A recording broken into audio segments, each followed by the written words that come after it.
Azad Kashmir election में जीत का ताज किसके सर सजेगा, फैसला कल होगा। कानून साज असम्बली की 45 नशिस्तों पर कांटेदार मुकाबले की तवक्को। पोलिंग कल सुबह 8 बजे शुरू होगी। पोलिंग अमले को जरूरी साजो सामान दे दिया गया। सास पोलिंग स्टेशन पर फौज तैनात होगी। जन्नत नज़ीर वादी में इंतखाबी मुहिम खत्म होने के बावजूद जोड़ तोड़ के लिए जोर आजमाई जारी। उम्मीदवार वोटर्स को राम करने के जतन करने लगे। वादी में इलेक्शन बहार। आज़ाद कश्मीर के 10 अजला में 28,17,000 से ज्यादा वोटर्स 33 हलकों में हक राय दही इस्तेमाल करेंगे। मुहाजिरीन की 12 सीटों पर उम्मीदवारों का इंतखाब पूरे पाकिस्तान से होगा। चारों सूबों से 4 लाख से ज्यादा वोटर अपने नुमाइंदों का इंतखाब करेंगे।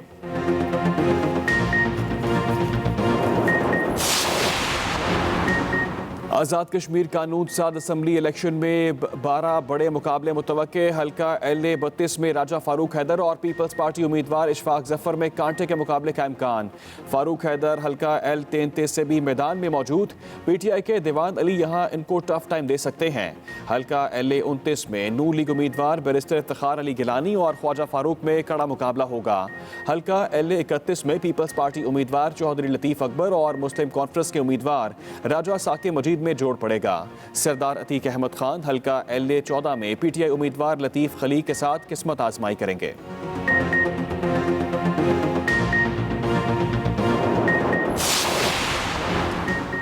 आज़ाद कश्मीर इलेक्शन में बरादरी इज़्म तुर्क का पत्ता। वोटर्स की खामोश अक्सरियत अपनी बरादरी और कबीले के उम्मीदवार को ही तरजीह देती है। कानून साज असम्बली के लिए इंतखाबात में बड़ी बरादरियों के उम्मीदवार हिस्सा लेते हैं और कामयाब होते रहे हैं। इस बार भी गुज्जर, राजपूत, सधन और जाट कौमों से ताल्लुक़ रखने वाले उम्मीदवारों को ही सियासी जमातों ने टिकट जारी किए हैं।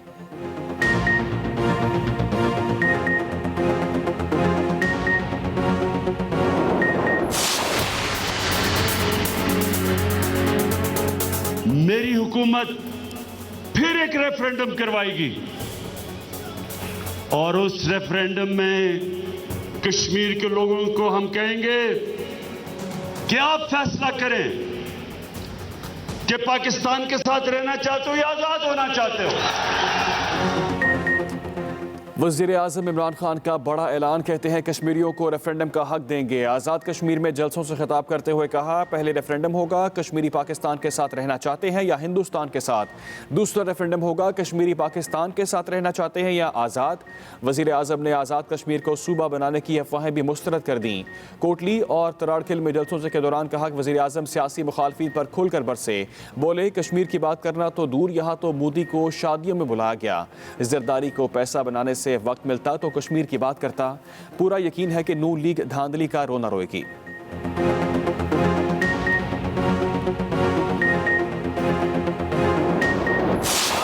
आज दोनों दिल्ली को और इस्लामाबाद को हिला दिया है। कठपुतली का पसीना निकल रहा है कि पीपल्स पार्टी की हुकूमत बन रही। मोदी का टांग कांप रहे हैं कि जी अला वजीर आज़म आ रहा है। किसी कठपुतली को कश्मीर का सौदा नहीं करने देंगे। चेयरमैन पीपल्स पार्टी बिलावल भुट्टो जरदारी का बाग में इंतखाबी जलसे से खिताब। कहा, आज़ाद कश्मीर के अवाम को लावारिस नहीं छोड़ सकते। किसी को आज़ाद कश्मीर के हकूक पर डाका नहीं डालने देंगे। पाकिस्तान की बदकिस्मती है इसका वज़ीर आज़म सिलेक्टेड और कठपुतली है। इलेक्शन शफाफ हुए तो बाग की तीनों सीटें पीपल्स पार्टी को मिलेंगी।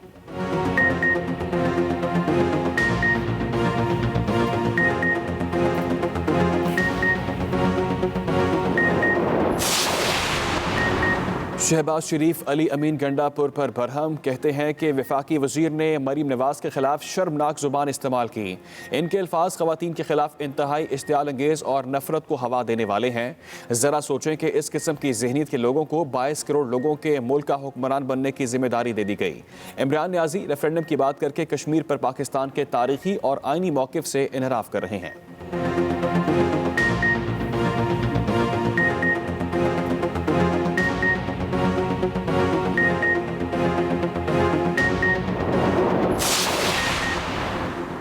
सियालकोट के PP 38 में ज़िमनी इलेक्शन इंतखाबी मुहिम जारी। मुस्लिम लीग नून का आज सियालकोट के अकबराबाद चौक में पावर शो। मरीम नवाज कारकुनों से खिताब करेंगी। हल्के में ज़िमनी इलेक्शन 28 जुलाई को होगा।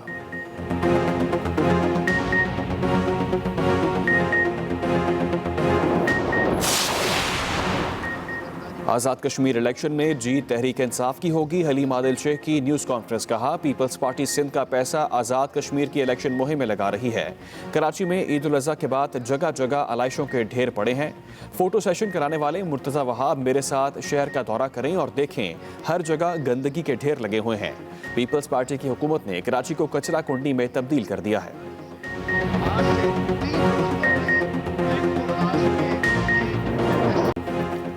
मुल्क भर में कोरोना के वार जारी। मजीद 32 अफराद जाँ बहक। 24 घंटे के दौरान 1841 नए केस रिपोर्ट। गुज़िश्ता रोज़ 37,636 टेस्ट किए गए। मुस्बत केसेस की शरह 4.89% तक पहुँच गई।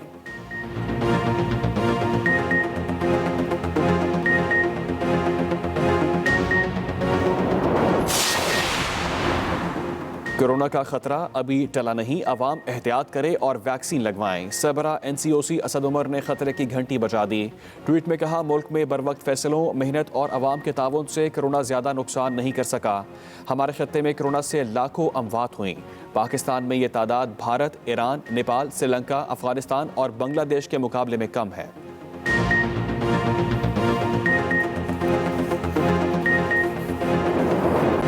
सिंध में कोरोना वायरस बेकाबू। सूबे भर में फिर सख्त पाबंदियां आयद। 20 से शॉपिंग मॉल और मार्केटें सुबह 6 से शाम 6 बजे तक खुलेंगी। शादी हॉल और दीगर तकरीबात पर भी पाबंदी। रेस्टोरेंट में इंडोर और आउटडोर दोनों सर्विसेज बंद। सिर्फ टेक अवे की इजाज़त। पीर से तालीमी इदारे और दरगाहें भी बंद करने का फैसला। इम्तिहानात शेड्यूल के मुताबिक होंगे। सरकारी और निजी दफातर में सिर्फ 50% स्टाफ हाजिर होगा। जुमे और इतवार को छुट्टी होगी। वैक्सीन ना लगवाने वालों की मोबाइल फ़ोन सिम ब्लॉक करने के लिए विफाक को खत लिख दिया गया।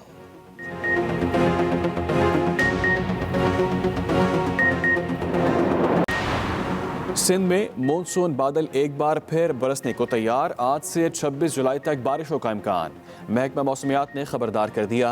अंदरूनी सिंध कई शहरों में तूफान दोबारा की भी पेशगोई। कराची, हैदराबाद और करीबी शहरों में 25 से 26 जुलाई को बारिश हो सकती है। अस्पतालों में हंगामी सूरत हाल से निपटने के लिए इंतजामात मुकम्मल। तिब्बी अमले की छुट्टियां मनसूख कर दी गईं।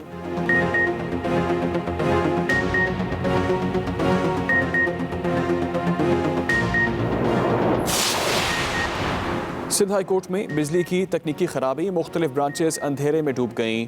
सुबह से हाई कोर्ट में बिजली गायब।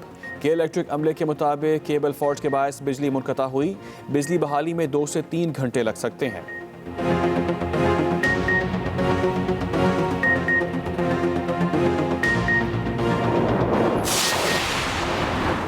ईद पर सिक्योरिटी के बेहतरीन इंतजामात पर वज़ीर आला पंजाब की पुलिस को शाबाश। कहा, हमें इसी तरह बाहमी इत्तेहाद से मुल्क को अमन का गहवारा बनाना है।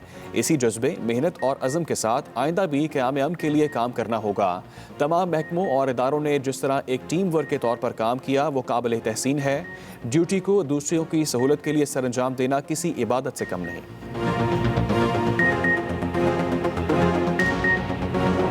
अपीलिंग करने पर 17 मुकदमा दर्ज किए गए।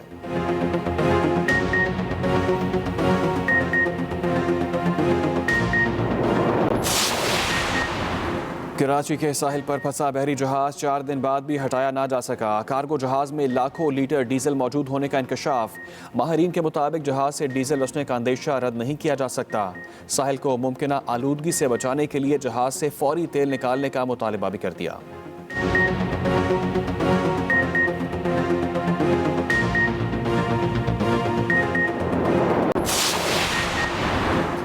पाक बहरिया का जहाज PNS जुल्फ़िकार दौरा खैरसगाली पर रूस पहुंच गया। तर्जुमान पाक बहरिया के मुताबिक रूस की बंदरगाह सेंट पीटर्सबर्ग आमद पर मेज़बान बहरिया और पाकिस्तानी सफारती हुकाम ने इस्तकबाल किया।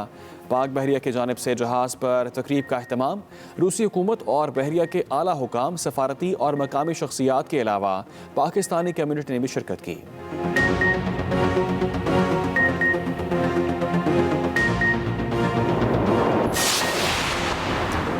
उकाड़ा में फैसलाबाद रोड पर अलमनाक हादसा। न्यू सब्जी मंडी में लगे झूलों से 2 बच्चियां गिर गईं।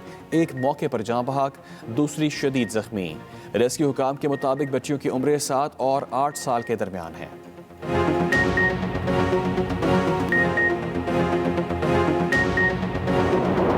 अपडेट करें आपको अहम खबर से। कोरोना वैक्सीन ना लगवाने वालों की सिम बंद होंगी। सिंध हुकूमत ने एनसीओसी को खत लिख दिया। खत में कहा गया, पहले मरहले में वैक्सीनेशन ना कराने वालों को वार्निंग जारी की जाएगी।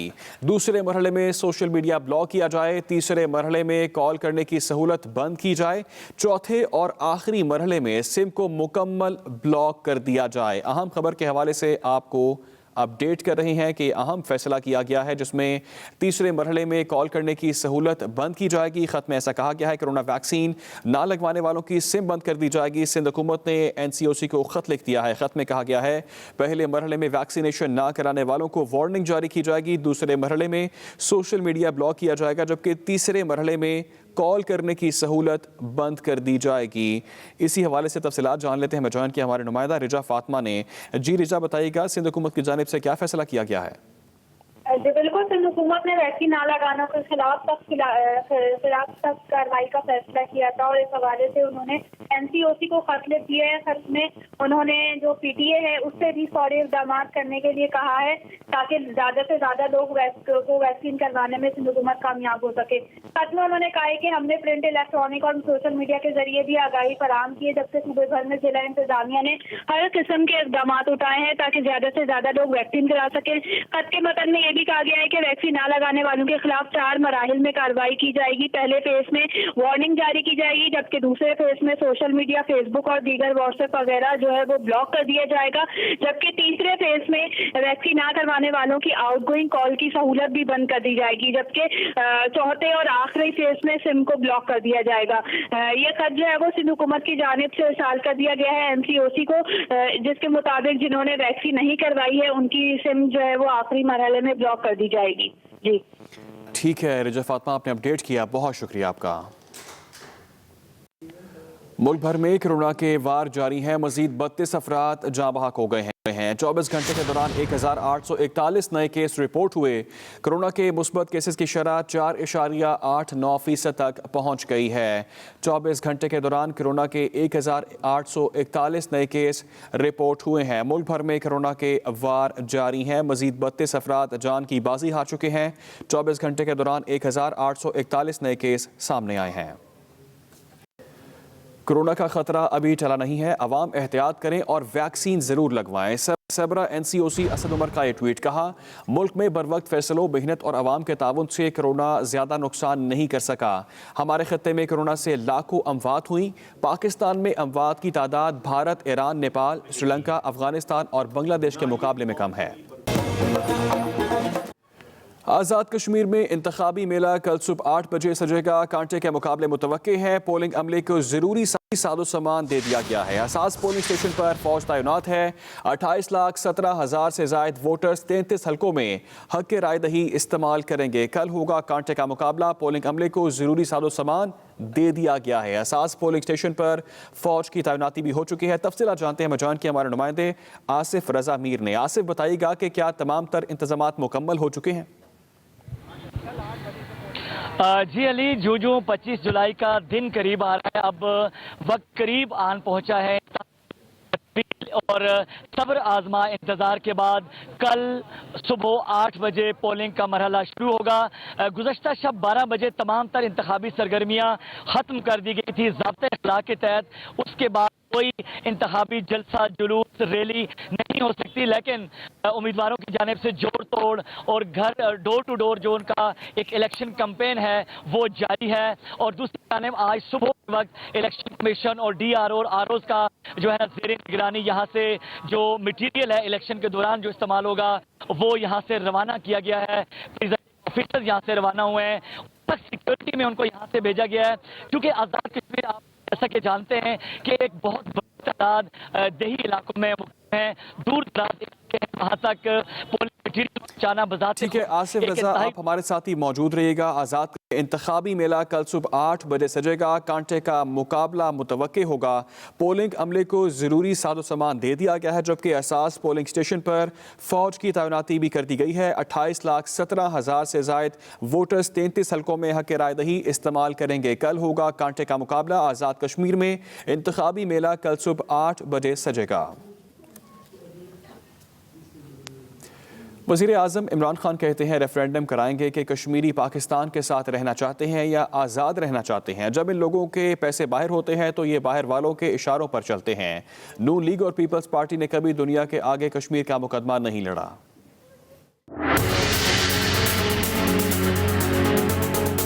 रेफरेंडम होगा इंशाअल्लाह,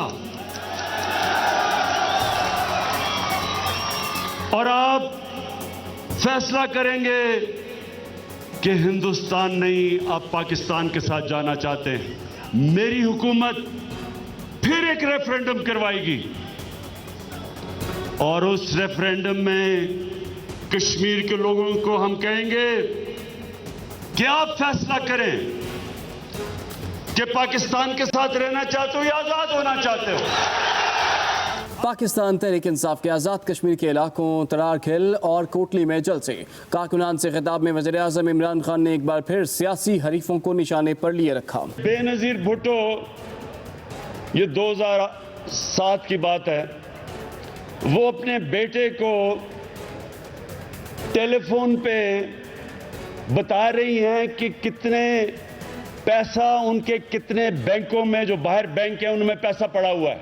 अगर आपकी चोरी की हुई जायदाद बाहर के मुल्कों में पड़ी है, उनको सब पता होता है और वो उसके जरिए कंट्रोल करते हैं।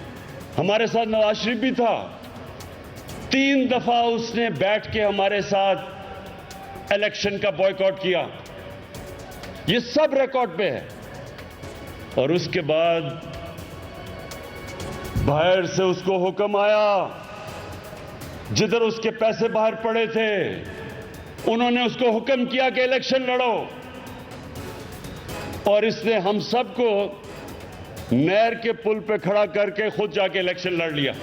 इमरान खान कहने लगे कि माजी के हुक्मरानों ने भारत में अक़लियतों पर जुल्म के खिलाफ आवाज़ उठाने की बजाय मोदी को शादी में शिरकत की दावत दी। नून लीग ने कश्मीर पर रेफरेंडम कराने का वज़ीर आज़म का बयान मुस्तरद कर दिया है। सदर नून लीग शहबाज शरीफ ने ट्वीट में कहा है कि इमरान खान रेफरेंडम की बात करके पाकिस्तान के तारीखी और आइनी मौक़िफ़ से इनहराफ कर रहे हैं। कश्मीरियों की मर्जी और मुशावरत के बगैर कोई हल भारत की मदद करने के मुतरादिफ है। इमरान खान रेफरेंडम की बात करके पाकिस्तान के तारीखी और आइनी मौक़िफ़ से इनहराफ कर रहे हैं। शहबाज शरीफ की जानिब से मौक़िफ़ अपनाया गया है। कश्मीरियों की मर्जी और मुशावरत के बगैर कोई हल भारत की मदद करने के मुतरादिफ है। शहबाज शरीफ की जानिब से यह ट्वीट किया गया है कि वफाकी वज़ीर अली अमीन गंडापुर ने मरीम नवाज़ के खिलाफ शर्मनाक ज़ुबान इस्तेमाल की है।